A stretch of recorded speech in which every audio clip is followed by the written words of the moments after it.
The rumors are flying crazy. We're inside 36 hours to draft day, and it's all being broken down next on tip-off. Boom, boom, boom, boom, boom, boom, boom, boom. Damian Lillard video finally done. Giants beat the Dodgers again within one of first place. Boom, boom, boom, boom, boom, boom. I think we have all the point guards backwards. Boom, boom, boom. I can't wait to actually start watching baseball now that the Giants are playing well. Front runner. Boom, boom, boom, boom, boom, boom, boom, boom.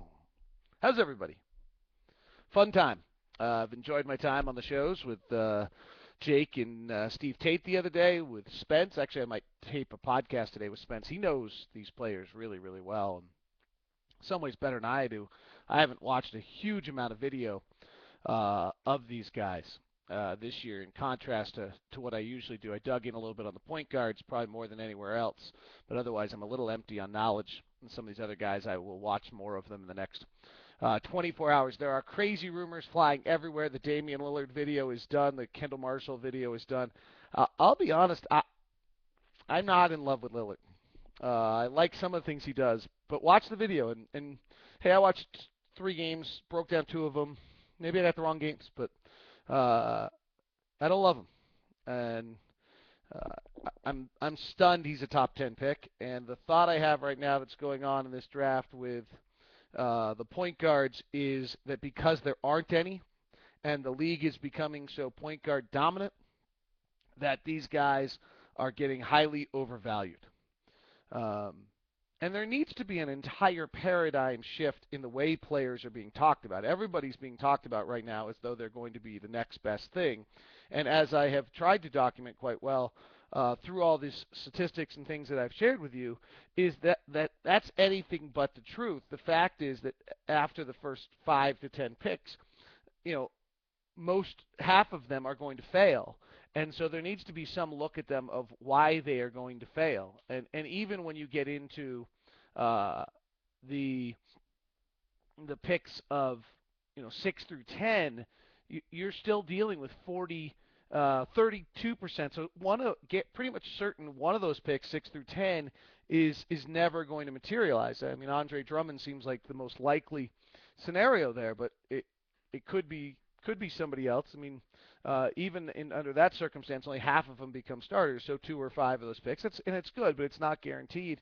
Whereas really everyone else you're looking at from 11 through 30 is a rotation player, so they better have a really specific skill that they bring to the table. If you've got a player that doesn't have that skill, that thing that makes the other coaches say, ah, crap, when they go look at him, then I'd be really worried about him. I mean, John Henson is being talked about an awful lot.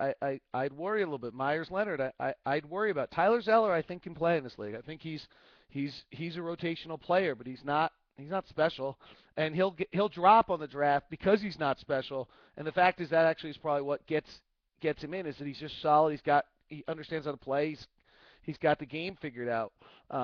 So I think the paradigm has to switch a little bit in everyone's mind here as you start looking at these prospects of what the truth of what they're going to do. It's a very exciting period.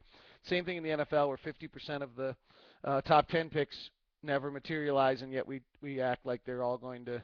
I think the chances are that either Luck or Robert Griffin III doesn't pan out. Which one? Hopefully not Luck, since he's my new favorite player, or new favorite NFL player. So we'll see. All right, let's run through the rumors. They're crazy. They're going on. They could all be changing by the time you watch this, but let's run through them. There's some things that are happening that I think are letting us know. Specifically, there were 2 deals yesterday. Both impacted Jazz a little bit. Chase Budinger was moved from the Rockets to Minnesota. It happened right before tip-off.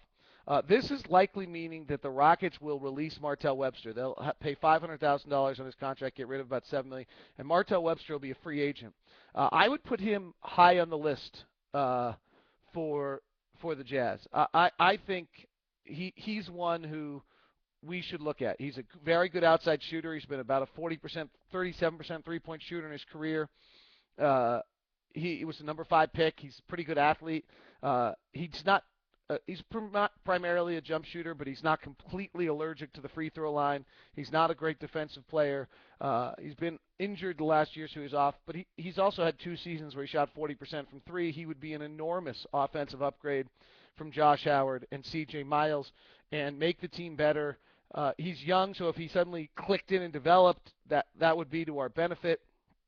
And maybe moreover, I think if you got a good deal on him and sign him for a year or two, he's probably tradable.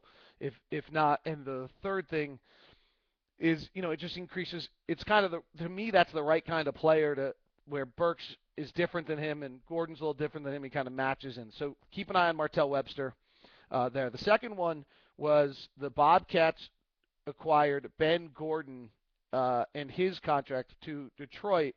Corey Maggette is really very similar to Al Jefferson in many ways around the NBA. Al can score a little bit, but so can Corey. Frankly, they're very similar. They put up big numbers. No one's convinced that they directly lead to winning from general managers. Neither of them is great defensively. Al's a better teammate and a better guy and brings a little bit more skill set, so he's a little bit higher level. But what Corey Maggette garnered was in exchange for Corey Maggette, the Bobcats took a 2-year contract of pretty big money from Ben Gordon, who Detroit wanted to dump, and then they got a first-round pick for the future. Um, and the key here is that Charlotte, who had money to do it, took back an extra year of salary and Detroit saved about $15 million. So when you start looking about whether the Jazz could trade Devin Harris or Al Jefferson, I wrote about this on my Twitter timeline. You can go through it and find it if you want to understand more about it. What that kind of says is, okay, well, if the Jazz are willing to bring back a contract that has an extra year on it, which the Jazz may not want to do because if you recall, the Jazz do not have anybody on the books after this year other than the 4 young kids. But if the Jazz were willing to bring back that money, they might be able to get a draft pick or get something else for Al Jefferson or Devin Harris. But you um, more than taking giving Al Jefferson the value of an Al Jefferson or a Devin Harris is the fact they have 1 year on their contract, and you could take 2. If you're willing to take some money and give them Al Jefferson or Devin Harris, you can get back a draft pick or something of that sort. I thought that trade, which seems kind of innocuous and unimportant to us, of Maggette for Ben Gordon, I thought it did a really nice job of showing what the market was probably for Jefferson Harris. I think the market for Millsap's a little different. The wild card that's out there right now is what's going on with the Bobcats. They are willing to move the second pick of this draft if someone would take Tyrus Thomas's contract. Now, I'm assuming that they would still want to be in the draft. I don't think we can be players for that necessarily because of exactly this. And frankly, we've always kind of liked Tyrus Thomas a little bit. Our scouting staff, I think, has had some inkling on him in the past of hoping he might come together one day. But the Tyrus Thomas has a bunch of contract money left. Charlotte wants to unload that contract money, and that's how they're trying to and they would be willing to put the number 2 pick in it. But I think um, it would have to be also, with probably the 5th or 7th pick or something of that sort.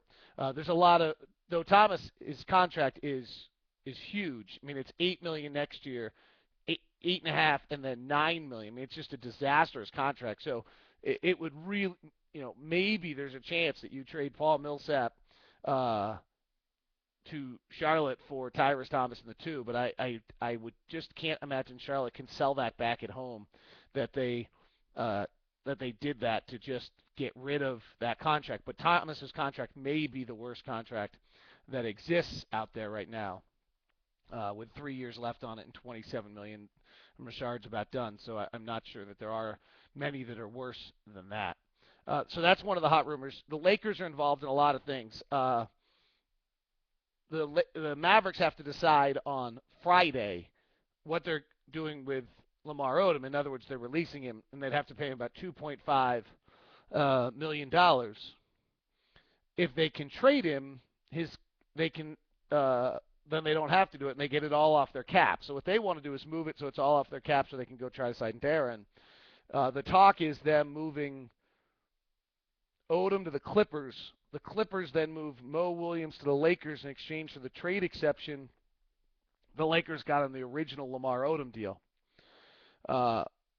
It actually makes a lot of sense. The Lakers then let Ramon Sessions go they have Mo Williams instead. They're very similar. It makes really a lot of sense for everyone. I think there's a high possibility of this taking place. It's one of those deals you see come across the wire, and you're like, oh, makes sense, makes sense, makes sense. The interesting one, just from a Jazz perspective, is that's how the Jazz could use their trade exception. And if for some reason the Lakers decided they wanted Devin Harris and the Jazz decided they wanted Mo Williams instead of Devin Harris, you could actually add another team in there where they trade their trade exception, then the Jazz trade, you know, vice versa. And Devin Harris goes there, and we end up with Mo Williams. I'm not sure. I don't think Mo Williams is a point guard. Devin's more of a point guard. He's not the traditional.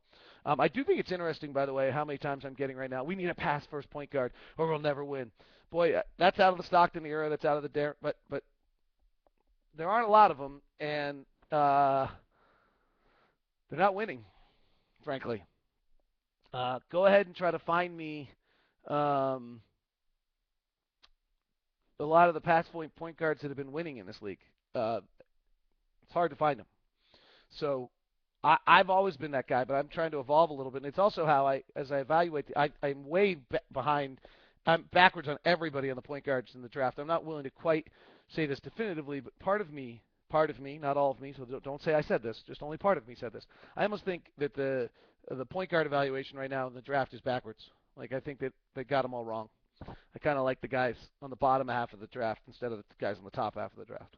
Uh, so the Lakers also evidently are really willing to move Pau Gasol. That's a guy I think transforms the team he goes to. I don't know what it would take for the Jazz to get involved in that, and what, but I would go nuts for a Gasol front court with Favors. I just think I think Gasol still has it. I think he could transform a team. I think you put a defender next to him.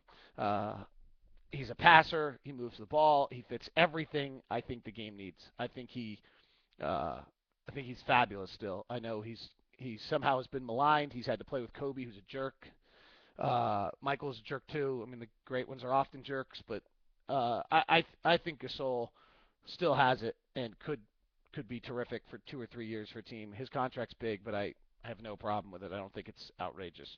I don't know how that could get done, but if he's going to get moved, it gets quite interesting here. What's taking place on that? Some other things. Deion Waters, Syracuse. I talked to him earlier. Supposedly possibly moving in the top 10. Cleveland did something interesting today. They brought in Terrence Ross, the Washington shooting guard, for a last-second visit. What's interesting about that is why? They have 4 and 24. He's supposed to be around 16. So are they about to drop to 12 or do some sort of deal? Are they involved in Houston? Keep an eye on Cleveland on that. The Warriors flew to New York to watch Harrison Barnes and Andre Drummond work out. Why Harrison Barnes? Because he was there or because they think he's going to slip to 7? Most people don't. I would be really surprised. I like Harrison Barnes an awful lot in that. The Gasol deal possibly has him going number 3 to Washington, which I would say is a pretty darn good deal for Washington, except for the fact that Washington already has Nene now and Emeka Okafor, so I'm not quite sure what they're trying to do with the amount of bigs they have there, but maybe that's part of how they would try to move that. So the rumors are flying. It's going to be nuts. I'm going to host a vocal at noon on Thursday. We'll see what's playing out there, what the different stories are. But that is today's edition of Tip Off. Go Giants, sweep the Dodgers. See ya. Bye.